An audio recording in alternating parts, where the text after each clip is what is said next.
प्यारे बच्चों, आपका दिन मंगलमय हो। अगर आप नए हैं तो चैनल को सब्सक्राइब कर लें। आज हम शुरू करेंगे नैतिक शिक्षा से काम। नैतिक शिक्षा में पाठ नंबर 1 है दुर्बलता छोड़ो, दृढ़ता अपनाओ। ये पाठ हम करेंगे।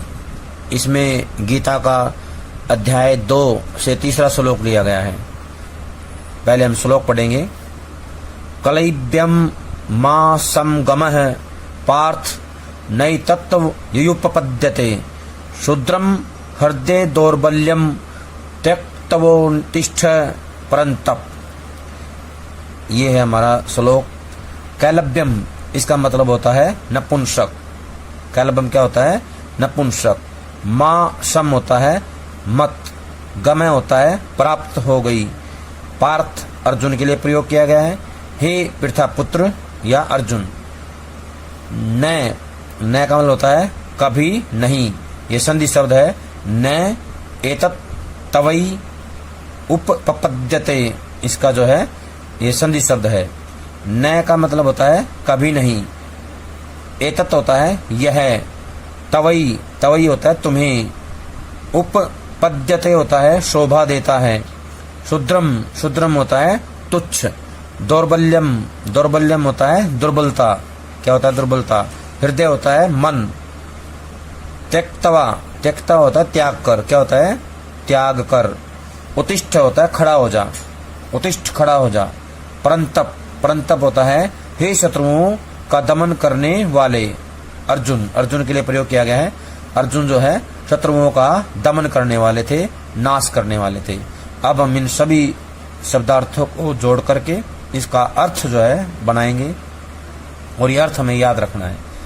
तो इसमें भगवान श्री कृष्ण जो है अर्जुन को अपनी शूद्र दुर्बलता को त्याग कर युद्ध करने के लिए प्रेरित कर रहे हैं। इसके अंदर कहते हैं कैलब्यम मा समगमः, यानी कि हे अर्जुन तू इस समय नपुंसकता को मत प्राप्त हो, नपुंसकता को त्याग दे। पार्थ नैतत् नैतत् यानी कि न एतत्, नैतत् है न एतत्, यानी अब जो है तो कभी नहीं प्राप्त होने वाली जो नपुंसकता है उसको त्याग। और युपपद्यते यानी कि तवई तुम्हें, उपपद्यते होता है शोभा देता है, यानी कि तुम्हें ये शोभा नहीं देता है कि तुम जो है नपुंसकता को प्राप्त हो जाओ। ये तुम्हारे लिए अच्छा नहीं है, कभी भी ये तुम्हारे लिए सही नहीं कहलाएगा। इसलिए तुझ में ये उचित जान पड़ती है, यानी कि जो ये बातें हैं नपुंसकता वाली इनको त्याग दो और एक वीर पुरुष की तरह युद्ध करने का निश्चय करने के लिए उठ जाओ, युद्ध के लिए तैयार हो जाओ।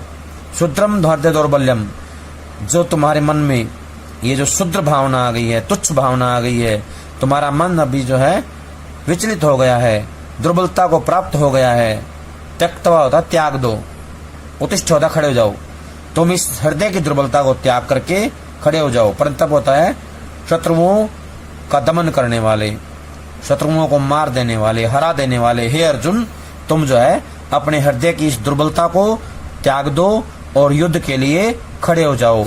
ऐसा निश्चय बनाकर युद्ध के लिए तैयार हो जाओ। इस पाठ में यह संदेश दिया गया है कि जब हमारा मन मजबूत होगा, काम क्रोध लोभ मोह अहंकार इन प्रवृत्तियों को त्याग देगा, इनके अधीन होता है तो कमजोर हो जाता है, जब इनको त्याग देता है मजबूत हो जाता है। चिंता भय आशंका आदि हमारे भीतर की ऊर्जा को वैसे ही खोखला करने लगते हैं जैसे लकड़ी के अंदर लगी दीमक उस लकड़ी को खोखला कर देती है। कहने का आशय है कि जैसे लकड़ी जो है अंदर ही अंदर जो दीमक के द्वारा खोखली बना दी जाती है, दीमक जो है लकड़ी को खा जाती है। बाहर से तो लगती है मजबूत है, लेकिन वो मजबूत वास्तव में नहीं होती है, लकड़ी उसको खा जाती है अंदर से। ठीक वैसे ही जो ये हमारे शत्रु हैं, काम क्रोध लोभ मोह अहंकार, ये जो प्रवृत्तियां हैं ये मनुष्य के मन को कमजोर बना देती हैं, मनुष्य को जो है खोखला कर देती हैं अंदर से। इसलिए हे अर्जुन तुम अपनी जो ये प्रवृत्तियां हैं, जो ये कमजोर करने वाली प्रवृत्तियां हैं, इनके अधीन मत हो। अपने मन को मजबूत बनाओ और युद्ध के लिए खड़े हो जाओ। अब हम इसका जो है आज के संदर्भ में क्या अर्थ है वो पढ़ेंगे। युद्ध काल में तू नपुंसक न बन, नहीं तेरे योग्य है यह अर्जुन। दुर्बलता हृदय की यह छोड़कर उठ ए परंतप, अब युद्ध कर।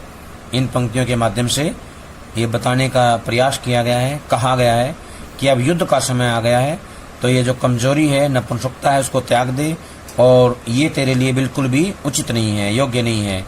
दुर्बलता हृदय की जो आ गई है तेरे अंदर, इसको छोड़ और युद्ध के लिए खड़ा हो जा। हे शत्रुओं को जीतने वाले, शत्रुओं का दमन करने वाले अर्जुन, युद्ध के लिए खड़े हो जाओ। अब तुम्हारे लिए और कोई विकल्प इसके अलावा नहीं बचता है। तो प्यारे विद्यार्थियों, आप जानते ही होंगे कि महाभारत का युद्ध पांडवों और कौरवों के बीच लड़ा गया था। महाभारत युद्ध प्रारंभ होने से ठीक पहले अर्जुन अपना मनोबल पूरी तरह गिरा बैठा। सबसे पहले युद्ध को लेकर तरह तरह की आशंकाओं, चिंताओं ने, उसके बाद भय और शोक ने अर्जुन के मन पर पूरा अधिकार कर लिया। इतना बलवान अर्जुन, जो युद्ध में कभी किसी के सामने या किसी से परास्त नहीं हुआ, आज वह हार गया। किसी और से नहीं, अपने मन से, मन में भरी हुई मोह माया से, शोक और भय की वृत्ति से परिणाम यह हुआ कि अर्जुन का मन कमजोर हो गया।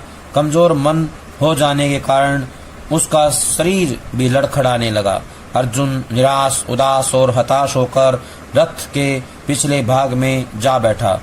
युद्ध न करने की भावना उसके मन में घर कर गई। प्यारे वत्स, अर्जुन को इस तरह मोह और अज्ञानता से ग्रस्त देख प्रभु श्री कृष्ण ने उसे समझाने का प्रयास किया। भगवान श्री कृष्ण अर्जुन को यहाँ सीधा संकेत कर रहे हैं, शुद्र हृदय दौर्बल्यम, अर्थात अपने हृदय की इस दुर्बलता को छोड़, जिसने तुझ बलशाली को भी इतना कमजोर कर दिया है। प्यारे विद्यार्थियों, सदैव स्मरण रहे कि यह बात केवल अर्जुन के लिए ही नहीं है। वैसे तो संपूर्ण गीता का उपदेश केवल अर्जुन के लिए ही नहीं है, बल्कि यह उपदेश तो प्रत्येक मानव के लिए है, हम सब के लिए है। गीता का यही भाव है कि यह समस्या अर्जुन की ही नहीं, बल्कि हम सब अर्थात प्रत्येक मनुष्य की है। हमारा मन जब जब भी किसी कारण से काम, क्रोध, लोभ, मोह, अहंकार आदि किसी प्रवृत्ति के अधीन होता है, अथवा भविष्य की चिंताओं, आशंकाओं, भय, शोक आदि से गिर जाता है, अर्थात ये भावनाएं, काम, क्रोध, लोभ, मोह, अहंकार आदि भावनाएं हमारे मन में प्रवेश कर जाती हैं, तब तब हमारा अच्छा मजबूत मन भी कमजोर पड़ने लगता है। यह सच है कि चिंताओं, आशंकाओं से युक्त भय आदि अंदर की ऊर्जा को वैसे ही खोखला करने लगते हैं जैसे लकड़ी के अंदर लगी दीमक लकड़ी को खोखला कर देती है।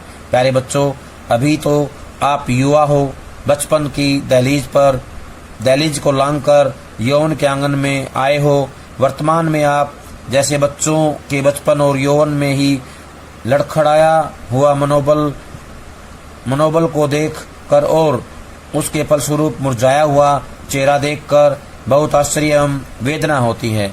यानी कि बचपन और यौवन में लड़खड़ाहट नहीं होनी चाहिए, मन मजबूत होना चाहिए, तभी जो है मन खुश रहेगा। हर कोई व्यक्ति देखने वाला खुश रहता है। आप स्वयं सोचो और बताओ कि क्या आप इसे अच्छा कह सकते हैं? क्या यह अनमोल यौवन के साथ अन्याय नहीं है? यदि आपका मन स्वस्थ, शांत, स्थिर, एकाग्र और विश्वास से भरा हुआ होगा तो ही आप अपने शरीर से कुछ अच्छा कर पाओगे, तभी जीवन में महानता की सीढ़ियां चढ़ सकोगे। प्रत्येक सफल व्यक्ति ने भी जिस किसी क्षेत्र में सफलता का शिखर छुआ है तो केवल अपने मजबूत मनोबल से ही छुआ है। गिरे हुए मन अर्थात कमजोर हृदय से कोई भी किसी क्षेत्र में आगे नहीं बढ़ पाया, न ही कभी बढ़ पाएगा। किसी भी व्यक्ति के पास साधन सुविधाएं कितनी भी अधिक क्यों न हो, लेकिन उसका मनोबल गिरा हुआ हो, हृदय दुर्बल हो, तो वह अच्छा जीवन नहीं जी सकता। इसलिए श्रीमद् भगवद गीता के इस उद्बोधन से स्वयं को उठाओ, जगाओ, आगे बढ़ो और अपने जीवन के लक्ष्यों को प्राप्त करो। कहने का आशय है कि हमें अपने मन को कभी भी दुर्बल नहीं होने देना है, मजबूत मन के साथ हमें आगे बढ़ना है, औरों को भी आगे बढ़ाना है। प्यारे बच्चों, आज जो काम करवाया गया है सभी इसको अच्छे समझ करके कॉपी में लिख कर याद करें। सभी का बहुत बहुत धन्यवाद।